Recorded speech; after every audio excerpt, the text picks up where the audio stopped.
Welcome to the edition of Uncensored. It has been since 500 days Russia invaded Ukraine, which has left about 9,000 Ukrainian dead and lags as refugees across the globe. Both sides are not yielding, though the Russia has occupied four regions of the Ukraine, but Ukraine insists unless the status quo ante is restored, the dialogue will not start. Though the scale of military was tilted in favor of Russia, but the Ukrainians are fighting back resolutely. On the other hand, if the scale of economy was tilted against Russia, its economy has not been hit so bad as was expected, but is rather picking up. In between has come the episode of Wagner Group. So, how the situation is panning out, what are the expectations of the Russian, and how the peace deals, which have been proposed by different countries, why they are not picking up, and what is the stand of NATO also on the ground, and how the situation Ukrainian feels is panning out. Is it in their favor if the peace deals which are being offered are in the favor of Ukraine or not? To talk about all this, we are joined from Kiev, Nataliya, who is a freelance strategic expert and has also written extensively on this war. Nataliya, welcome to our program. Hello, thank you very much for your invitation and for your interest of Ukraine and this exhausting war. So, Nataliya, let's start from the starting point. It has been about more than a year and a half that war has started. So, militarily, the scales are tilted in favor of Russia, which I said in the opening also. So, but Ukrainians are hitting back quite resolutely. So, what are the realistic understanding of the Ukrainians? Can the status quo ante be restored? The war is going on now, and a year and a half, and Ukrainians are still very strong in our fighting for our victory, because it is very important for Ukrainians to enter this war with our victory and with our and take a just and stable peace in Ukraine. It means that we need all our territories under Ukrainian rule that Russia occupied. But if you see, Russia don't want to start our negotiations with using Ukraine formula, which means that Ukrainians want to restore our territory and sovereignty. All of our territories that we had in 1991. Why it is important for Ukraine? Because some kind of freezing of conflict or if we will give Russians possibility to take our territories under its rule, it means that the conflict will go on in the future.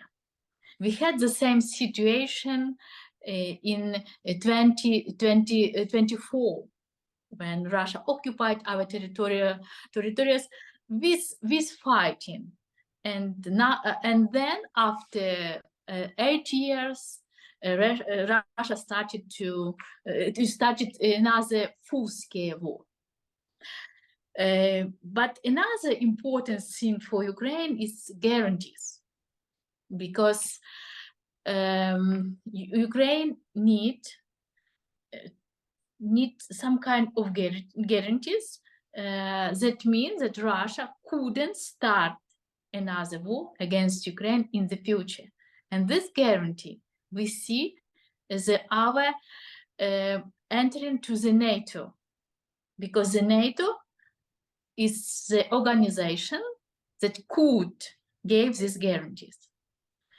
And yes, we couldn't enter to NATO until war stopped and until Ukraine will country which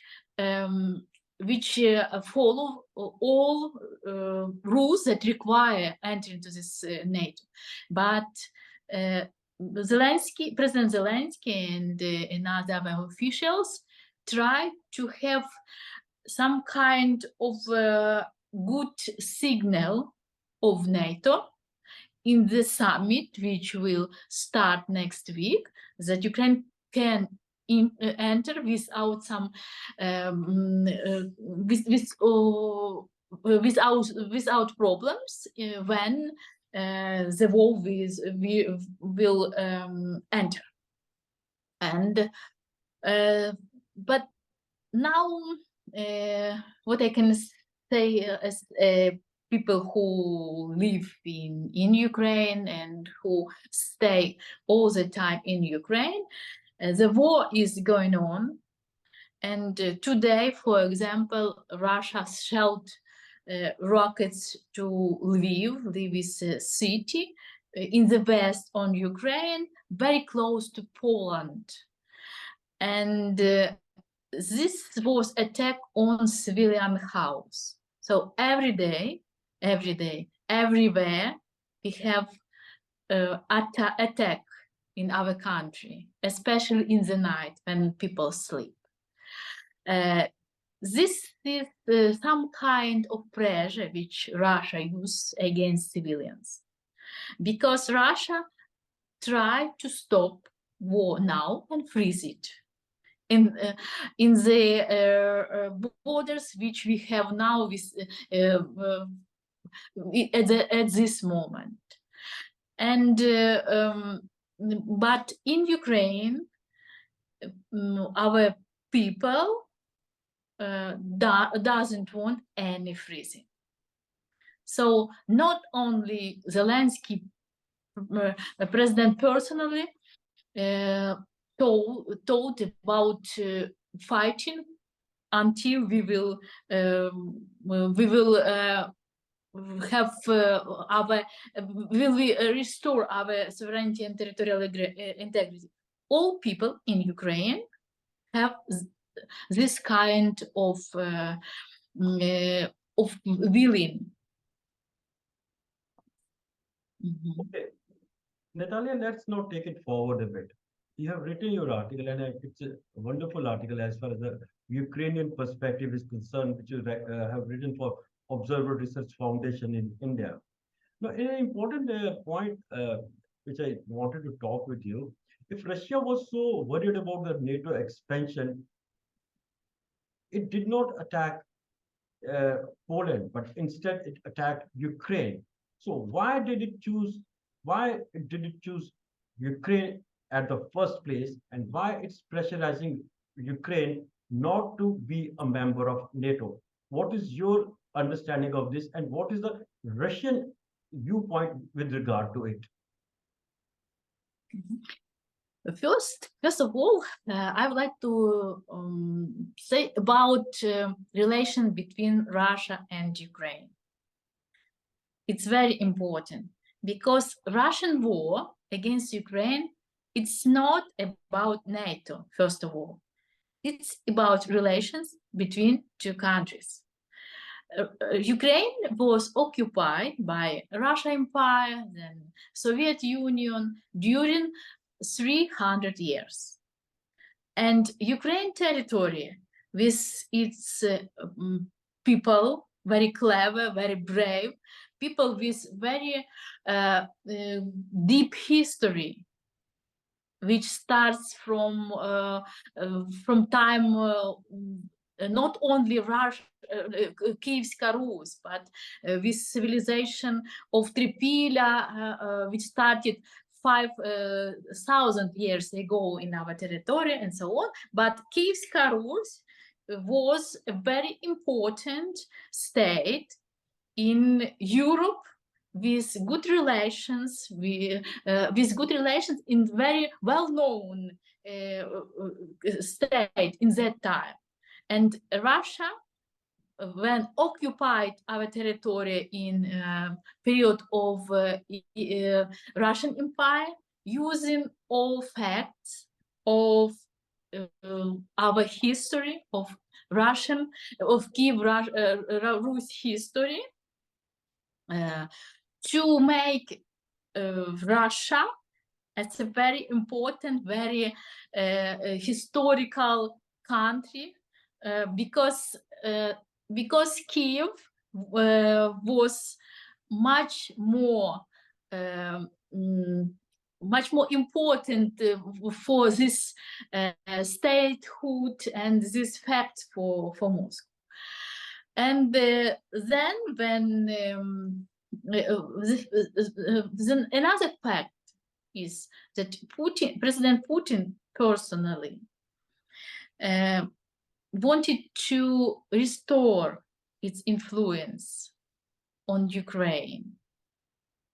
And when Ukraine in 2024 started its revolutions, when Ukrainians showed they want to be a part of EU and NATO, and they want to take its historical place between European countries, democratical countries, Putin felt fair that he can lose Ukraine when Ukraine will enter to the European organizations. Because Ukraine, as a part of Russia influence and Moscow influence, is important thing for Putin personally, for Moscow in their world war power. Without post-Soviet countries, Russia will be only big, but not so economically high regional country. That's all. But with influence on Ukraine and on Belarus, Central Asia country, Russia can show its power as an important power in the world, in Eurasia, and its relations with China also, because China now is a major partner in relations between Russia. Without these countries, Russia will go to vassal relations. So and now I can say that this war is about Putin's own ambitions, and also about our future of Ukraine as a country, sovereign and sovereign country, or as a country like Belarus, which is as a part of Russia. And what about NATO? Yes, NATO is an organization which Russia uses like its rival from the Cold War, from the time of Cold War. And using this fact that Ukraine want to be a part of NATO for show to people in the world that the West started this war. The West would like to be, the West is a security threat for Russia, and so on.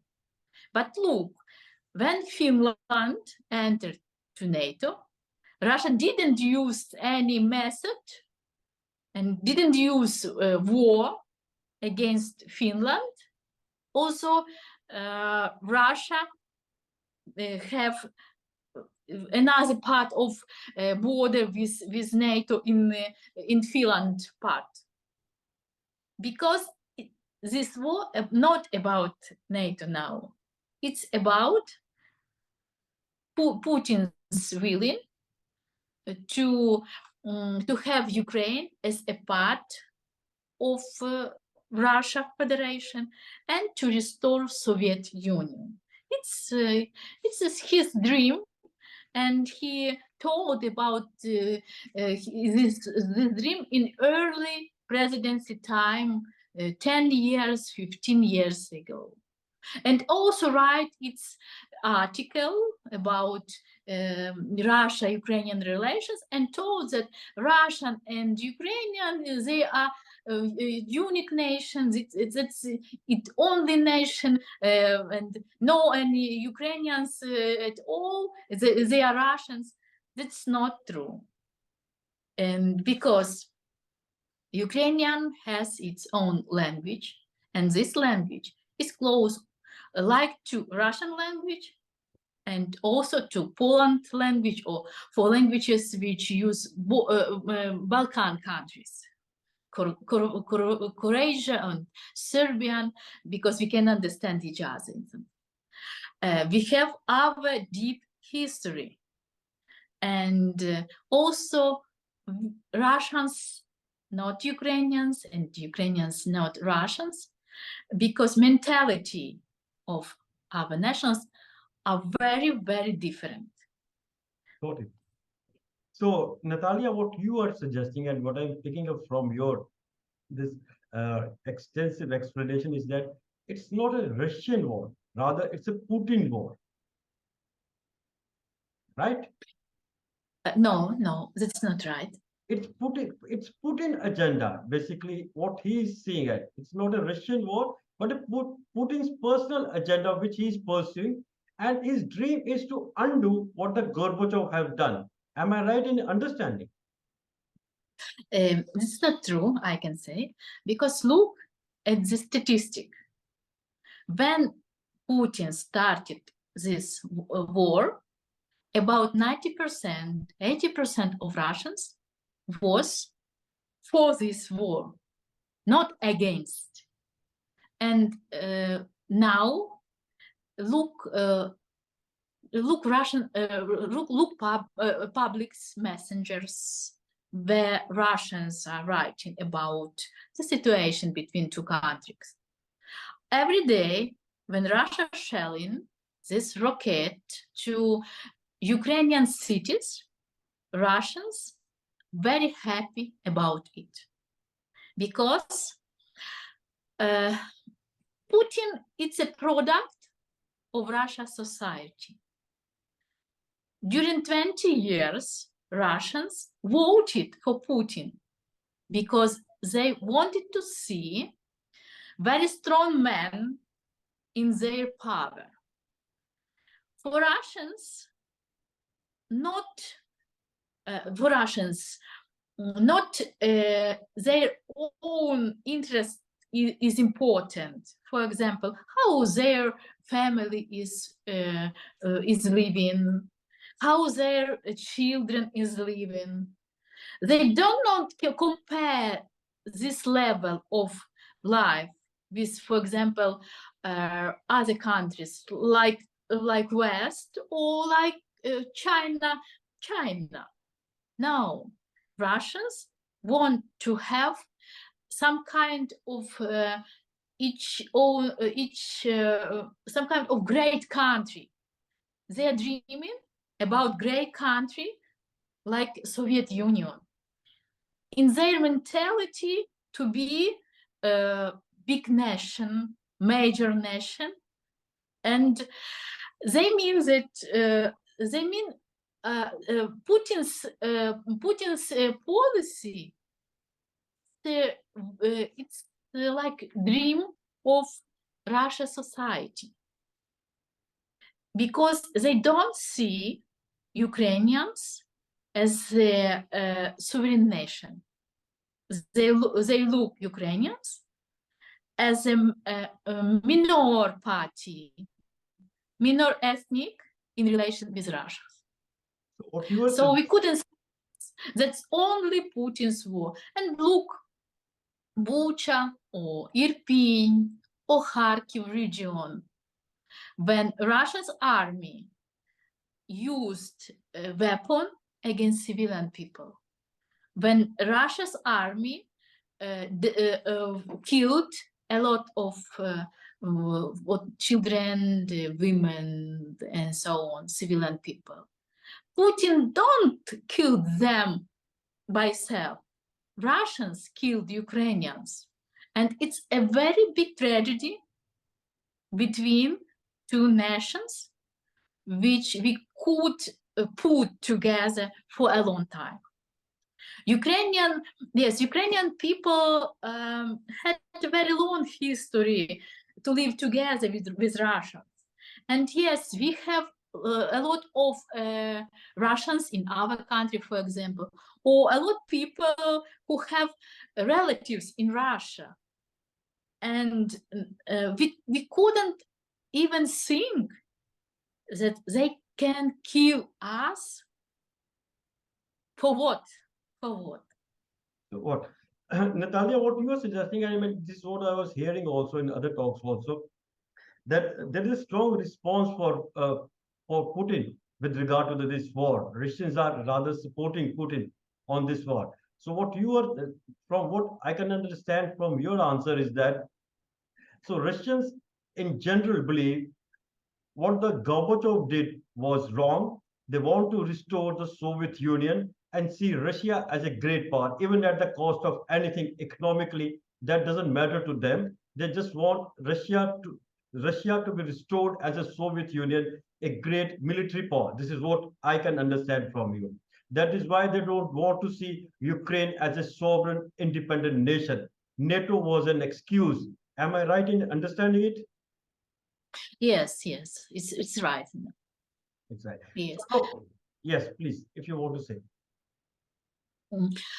And now when we are speaking about the end of this war and about restoration of Ukraine and about price for Russia as a country and Russians as a people, we should to think that yes, it's Putin's ambitions, but yes, it's Russian nations willing to be a great power, even if they will use a weapon against neighboring nation. Natalia, I mean, you explained that it was very tragic to see because both countries had long history of living together and long cultural ties. So it was very, I mean, heartening and rather very ironic to see that Russians killing young children, women of Ukrainians. So I can want to ask you also, if Belarus is almost like a client state for Russia, so does Russia also want Ukraine to be its client state? Is it thinking in those terms? This scenario is very close to Russians plan, because Belarus is independent country, de jure, but de facto Belarus is a part of Russia and a country which strongly managed with Russian authorities. So for Putin, this scenario, this plan, was very close, especially when Putin put Yanukovych as a president of Ukraine, because Yanukovych was very close to Russian authorities and unindependent as a president and very influential of Russia at all. So after the revolution, and when Yanukovych left Ukraine, Putin wanted as a president, it's very close friend, Medvedchuk. And and I know facts about Medvedchuk, that Medvedchuk was under investigation about his activities in Ukraine, anti-Ukraine activities, when Ukrainian war started. Medvedchuk stayed at home, and the policeman every hour could check if it is at the place where he should be.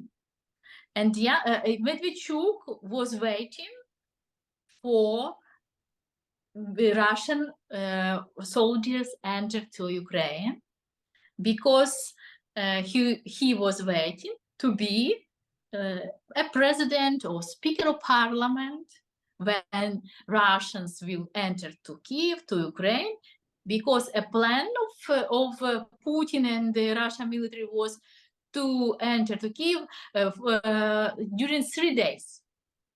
But when the war was failed, Blitzkrieg was failed, Medvedchuk tried to escape with his house, and now Medvedchuk is living in Russia.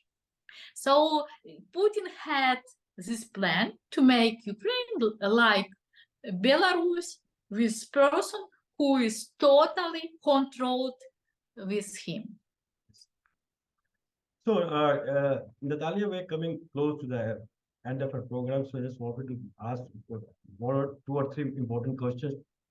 So there are a lot of talks going around that a major counter-offensive from the Ukraine will come in October, November, because after that, so as to put pressure more on the Putin, because next presidential elections are coming next year. So how do you see it? Is it coming? The major counter-offensive in October, November, so that Ukrainians can hold the ground from where the dialogue process can start. Now we couldn't say about how this counteroffensive or how this war will go on, and when we can stop, and if Ukraine can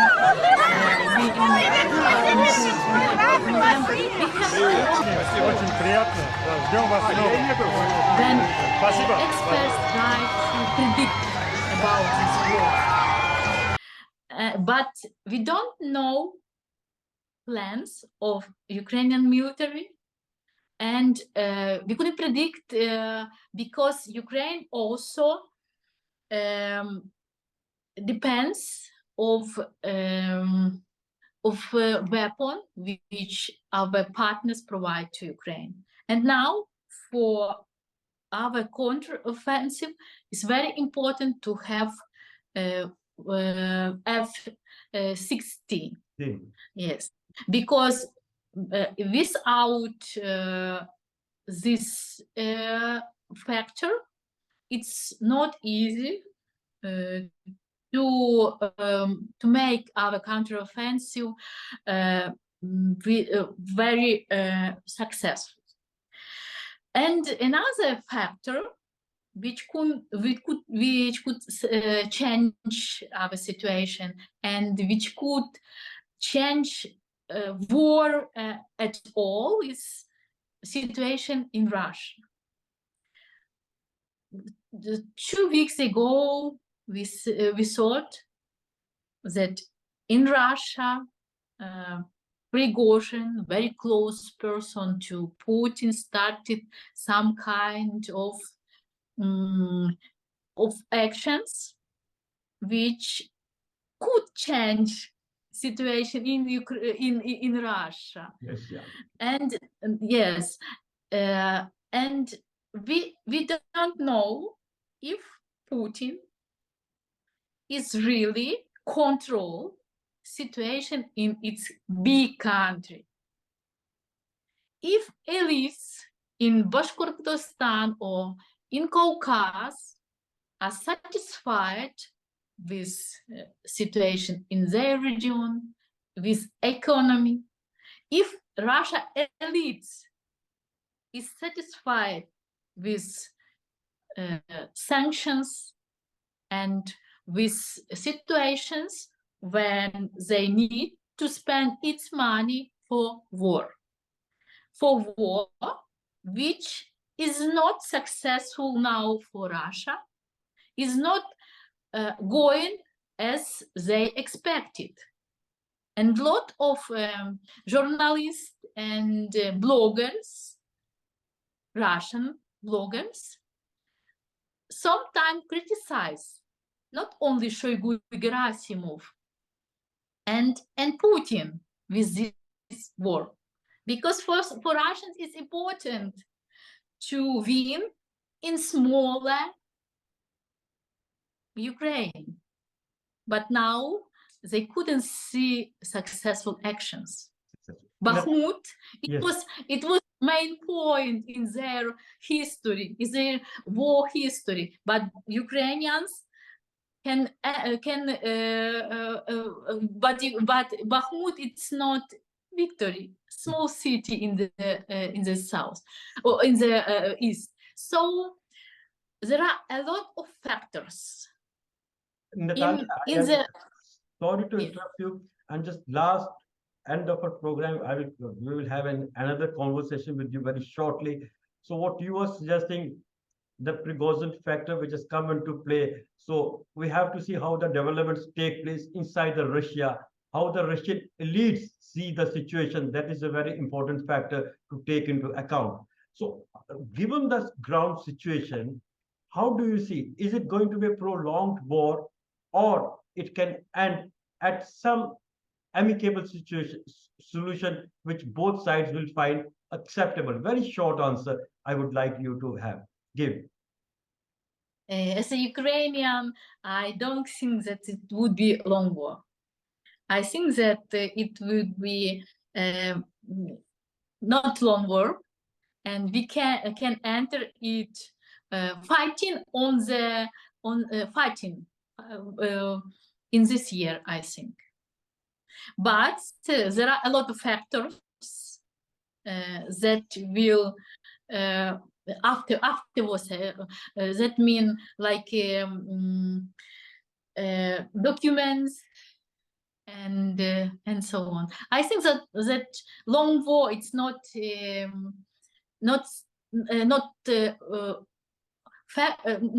actions that want to have Ukrainians. So Ukrainians will fight to end it faster. So what you are suggesting, it's not going to be a long war. Ukrainians wanted to end, Ukrainian counteroffensive will be faster. They wanted to end in a very short term. And for that, it requires huge support of not only NATO, but also countries like India also, which does have a huge stake. So, but we will see how the situation pan out in the next few months. Nataliya, thanks a lot for giving your perspective, for giving your understanding of the ground situation and how the Russians are viewing Ukrainians and what is their understanding of the Ukrainians. Thanks a lot for sparing your time. We will come back to you very soon again to see how the things are moving. Nataliya, thanks a lot for sparing your time. Thank you very much for your invitation, and I think that India will support Ukrainians' peaceful measures, and I also suppose that our next program will be with good news from Ukraine. Thanks a lot. We will look forward to for having a good news from Ukraine, and then we will have a lovely conversation again. Thanks, Nataliya. Thanks.